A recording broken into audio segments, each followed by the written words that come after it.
So, hello everyone, one here, my review of Black Ops 122, and yeah, a great episode, of course. Nero officially joins, or forced to join, and without trying to spoil too much, right, it definitely gave me a lot of One Piece vibes. It had, I mean, not spoiled, right, but it felt very similar. I think most people probably see One Piece writers in this episode, I would argue for, because that's pretty like One Piece episode 350 or something, yeah, so you're talking like One Piece like 10 years ago, right, but yeah. So it's a very, I mean, I would say definitely very similar to a very classic scene. Ikitai, you know, I wanna live scene. Very similar to that, less emotional of course, but similar to that in how the character is like, I don't wanna be saved. Like, you will save you. I don't wanna be saved. Save the other guy. Screw me. Yeah. So very similar to that. But of course, yeah, I was like, you're joining. Yeah. Stop trying to pretend that we don't like you. Yeah, join our damn club already. That's like fine. So all that was good. I like that, right?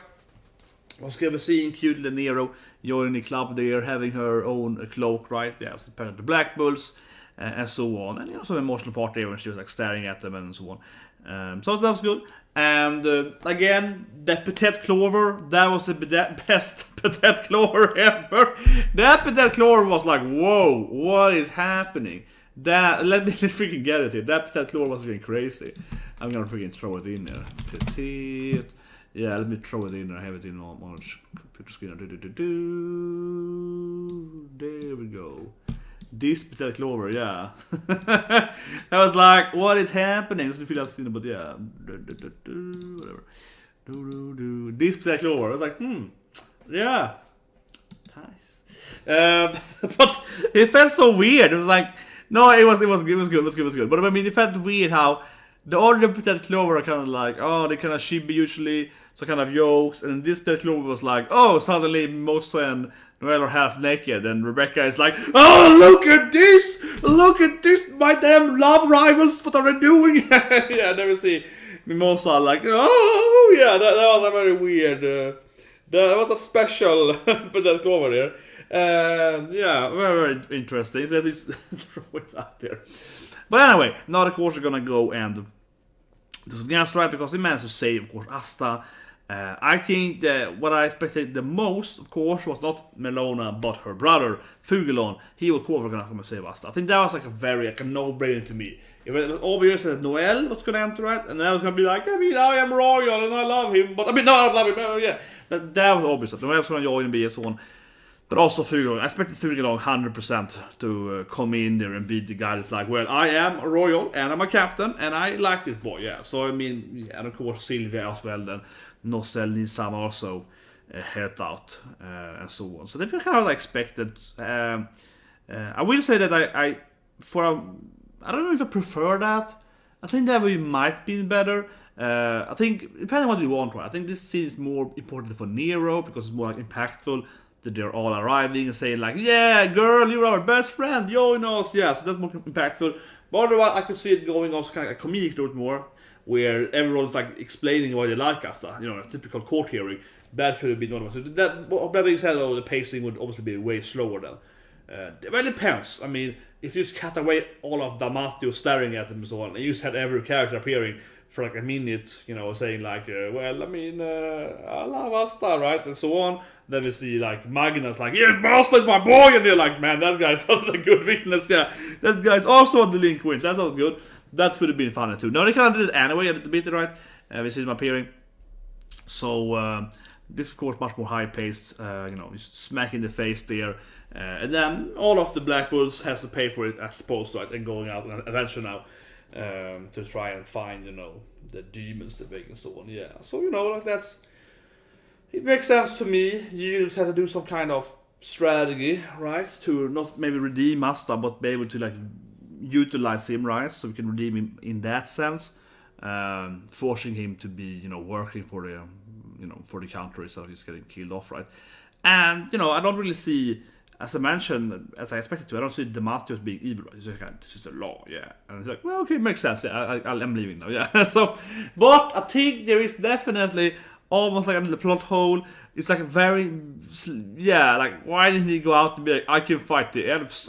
With his powers, he's like, I can balance your scale of power and so on. Like, yeah, why did he, like, oh, you got elf powers, which like this strong, I can scale them down. Like, why did he do that? Of course, it's like he was protecting the Kira family, but it also wasn't because the king, right? He's Kira, you know, the king, right? You know, the noble king. He didn't protect him, right? So yeah, so there's a little weird that his powers seem to be very good against, like, you know, powerful people like the elves, and he didn't do his powers at all. It's like, interesting.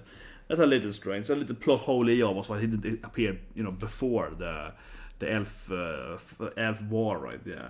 And of course, he was out of town or something. But you know what I mean. It's like they have this like super powerful anti guy in the court. He was doing anything, and he happened to not fight any elves. Maybe he did, but it wasn't like, you know. I mean, no importance elves. Yeah. So it's a little bit like that, right? Which comes off a little bit like, okay, if you say so. But yeah, overall, like the Nero scene, of course, jumping in here. And Gouch, of course, trying to kill Asta with Mary and so on. Pretty much we expect, right, with their behavior. I love the comment there from Charm. It's like, I'm happy I didn't eat the bird. I was planning to eat her. That was good. I didn't do it. Yeah. So on. So they kind of, you know, it's classic, right? Feeder was like, cute girl. Of course you're gonna join. Yeah, come on, join, girl. So, you know, Nero joins, and I think that's the best moment in my opinion when she's like looking at, right, she sees them, and she's like, they do like me, yeah. Maybe I have my own life and so on. Of course, the whole ending has been about that, right? She's lonely, and she see her giving the mantle of, you know, the Black Bulls and so on. So yeah, kind of fixing her into the group and so on. And we'll see in the preview she's sitting on top of the Black Bull, the Henry and so on, right? So, yeah, she's getting into the living as a human again and being part of the Bull. So that's pretty cute. I guess we're gonna see her interact more with her cats, so on, which will be awesome. Last thing I say was that the prison thing. Pretty interesting, like they're working for redemption now. They're like so kind of, you know, working, fixing the buildings and so on, right? Weirdly enough, that Sally could use her magic though. Yeah, so I mean, actually, also Nero could unsteal the thing. So doesn't it to be the best system? I mean, it's good that they can use their magic when they're fixing stuff because it goes faster, I suppose. If they have, you know, that it's like, you know, like his like Valdo's magic for teleportation, gate magic. Could be good if you're gonna rebuild stuff. You can, you know, transport stuff, right? You can transport away, you know, the debris. He can also like transport in, like, you know, planks or whatever, right? So his power is actually great, right, for rebuilding stuff. But it also feels like can't use escape. Maybe we didn't see his power being used though, because his power is very opposite escape power. But we saw her, you know, gelatin slime thing, right? So I'm like, can they use the power for that thing? And he was like, power, yeah. It's like, I'll see the shit, and she left, yeah. So they don't really have. Again, One Piece, I guess, reference here, but in One Piece they have like, the anti-thing, right, and the same like Marvel and so on, right? You know, with Marvel they have like anti-powers, but in Marvel they both have like anti-power cells that like Iron Man built, I think, or maybe Hank Pym. I think they both have built that actually at the time, but especially Iron Man, at least the Wrath sets, they have like anti-power cells, so you're in the cell, you can't use the powers because it boosts the powers do, but they also have like the power, you know, like typical cages or depowering, you know, whatever, chains or whatever, yeah, depowering metal so on, yeah, like in One Piece, yeah, they have that stuff. And in Marvel they also have the depower, like, how to explain it, it's like a big thing with Luke Cage. They have like a depowering, I guess like an EMP, but like an, you know, depowering bomb, yeah, that Iron Man builds. You can kind of throw it away, and then it explodes, and everyone's powers are like removed like an hour in the area, in the blast area. So I mean, in Marvel they have huge amount of like, you know, depowering anti-criminal. Of course, you still manage to escape every day anyway, the criminals. Actually, yeah, that sounds right. Marvel is really stupid because they have so much stuff around depowering criminals.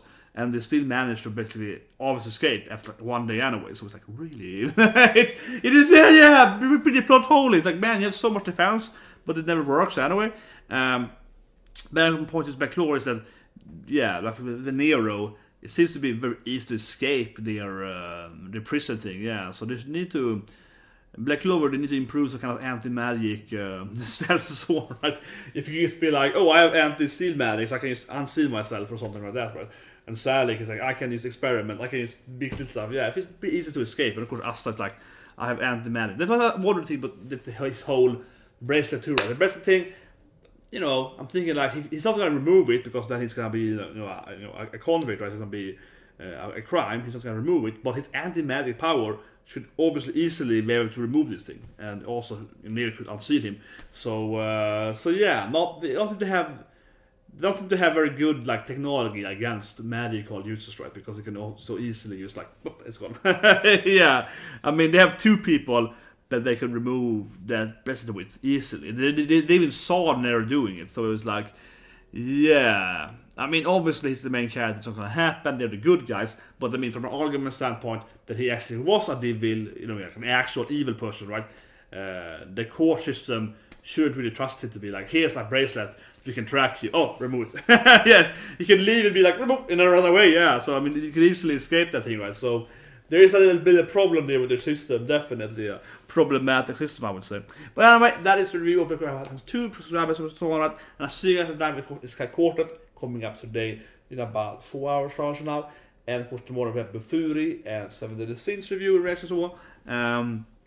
So for that, subscribe, press the like button, and have a great day.